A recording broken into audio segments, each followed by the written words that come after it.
Police भाइयों के लिए भी कि वो लोग हमारे बीच में आए, उनका भी स्वागत है।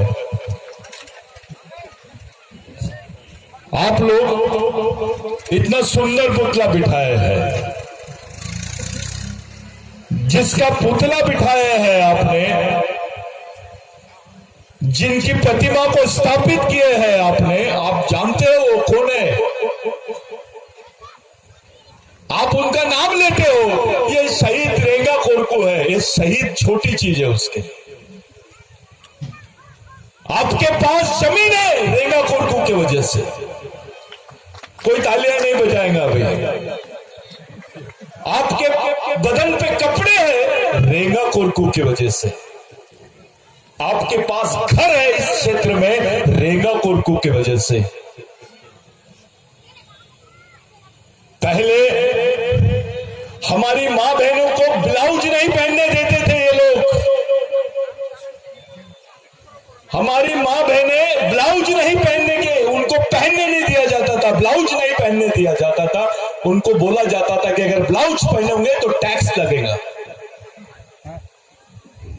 कर देना पड़ेगा। हमारी मां बहनों को कपड़े की भी परमिशन नहीं थी। अगर वो साड़ी पहनती है तो वो ब्लाउज नहीं पहनेगी। इतना खतरनाक कानून था यहां पर ब्राह्मणों का, जमींदारों का।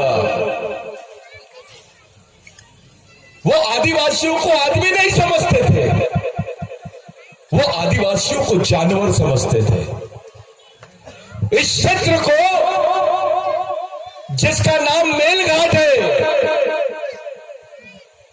ये जो मेलघाट है, ये क्षेत्र का जो सबसे पहला नाम जिसको राजा बोलना चाहिए आपने, वो है भगवान रेंगा कोरकू। रेंगा कोरकू को हम लोग अभी याद कर रहे हैं।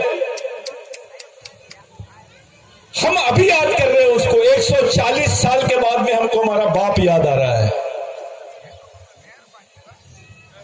आप लोग अपने खेती के पेपर लो, उसका 7/12 लो और देखो कि 1890 के पहले तुम उस जमीन के मालिक थे क्या? 1890 के पहले आपकी जो पुरातन जमीन है उसके मालिक थे क्या? आपको जमीन कहां से मिली है? आज आपके पास 5 एकड़, 4 एकड़, 6 एकड़, 10 एकड़, 20 एकड़ जमीन है। पहले तो नौकरियां नहीं थी। आप जिंदा रहते हो सिर्फ खेती के भरोसे, किसानी के भरोसे। पहले नौकरियां नहीं थी आपके पास। जिंदा रहने का एक में वो साधन था जमीन। वो जमीन जो यहां के पेशवाओं ने छीन ली थी आदिवासियों से, ये बोलकर कि ये क्रिमिनल ट्राइब है, ये गुनहगार जमात के लोग हैं।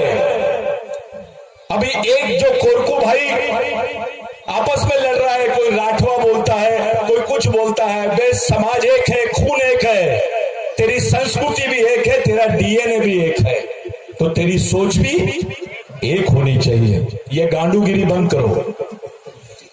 ये कोरकू है, ये भील है, इससे बाहर निकलो। समाज को पहचानो। समाज बहुत बड़ी चीज है। आपके बदन पे कपड़े हैं, आपके पास रोटी है, आप नौकरी पे हो, आप सुविधा उठा रहे हो सरकारी, ये केवल और केवल समाज की वजह से, आपके नाम की वजह से नहीं। समाज ने आपको पहचान दिया है, समाज ने आरक्षण दिया है, समाज की वजह से आज आपके बाल बच्चे पढ़ रहे हैं, समाज की वजह से आप लोग यहां पर बैठे हैं।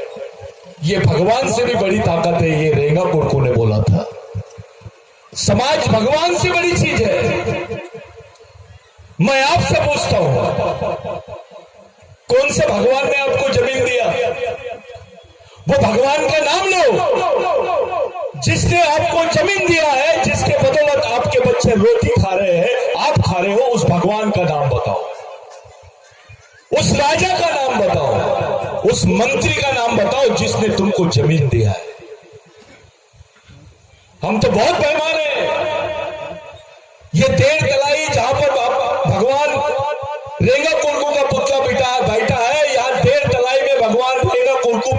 से कम फायरिंग 100 पुलिस वालों ने की थी।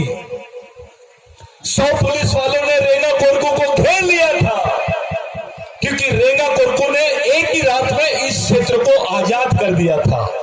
जिसने जोता उसकी जमीन। आदिवासियों को ऐलान किया रेंगा कोरकू ने, चाहे गोंड हो, भील हो, कोरकू हो, सबको बोला, और दूसरे भी समाज के गरीब लोगों को बोला कि जाओ, जितनी जमीन है वो जमीन अपने हिस्से में पकड़ लो और कल सुबह बोल दो कि जमीन का मालिक मैं हूं। ये ऐलान रेंगा कोरकू ने किया था।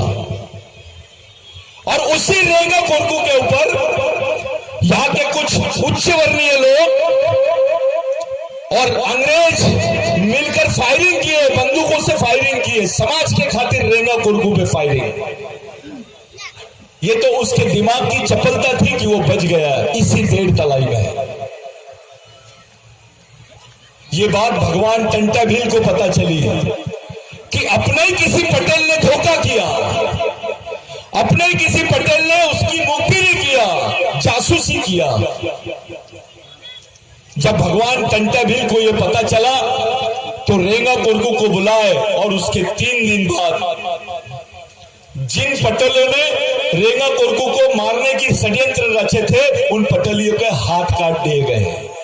ये वही 1.5 तलाई है जहां आप लोग बैठे हैं। ये 1.5 तलाई मामूली जगह नहीं है। यहां इतिहास छुपा हुआ है। इस जमीन पे रेंगा कोरकू का खून है। 140 साल के बाद हम याद कर रहे हैं कि रेंगा कोरकू कौन है। 140 साल तक के हम भगवान भगवान अंडे पंडे सबके पीछे भागते रहे। मेरे को एक भगवान का नाम बताओ जिसने आदिवासियों को जमीन दिया। हेलो, किसने दिया जमीन? किसकी वजह से आप नौकरी पर हो आज? किसी कोरकू को नौकरी नहीं मिलती थी क्योंकि वो क्रिमिनल ट्राइब था। क्रिमिनल ट्राइब यानी गुनहगार जमात। आपका बच्चा पैदा भी होता था तो गुनहगार होता था, ऐसा कानून तुम्हारे खिलाफ में था। और क्या? यही रेंगा कोरकू है, यही टंटा भील है। जो रेंगा कोरकू ने बोला अगर आप टंटा भील को, रेंगा कोरकू को पकड़ना चाहते हैं तो आदिवासियों को पुलिस में भर्ती कर दो। जब ये बात आई कि आदिवासियों को पुलिस में भर्ती कर दो, वहीं से आदिवासियों को सरकारी नौकरी में स्थान मिलने लगा। आज जो तुम्हारा बच्चा टीचर है, जो बाबू है, कलेक्टर है, जो विधायक है, जो मंत्री है, ये रेंगा कोरकू के वजह से है, किसी भगवान की वजह से नहीं है।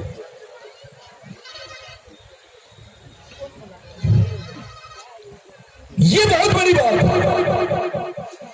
और उससे बड़ी बात है कि रेंगा कोरकू किसके लिए किया? अपने रिश्तेदारों के लिए किया।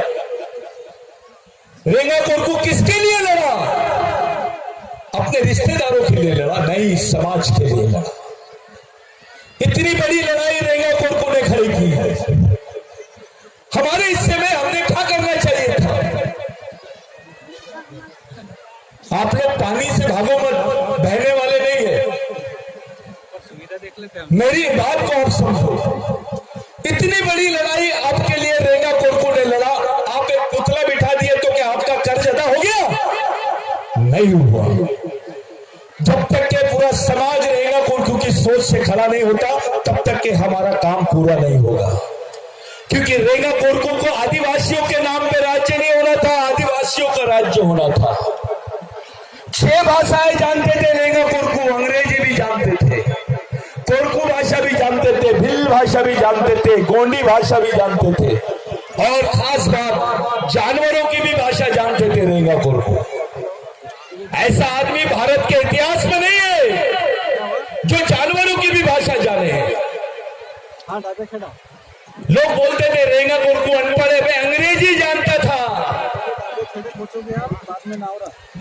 वो इतनी सारी भाषाओं का ज्ञान, इतना चपल, इतना चतुर कि भगवान टंटा भील का सबसे बड़ा दाहिना हाथ यानी भगवान रेंगा कोरकू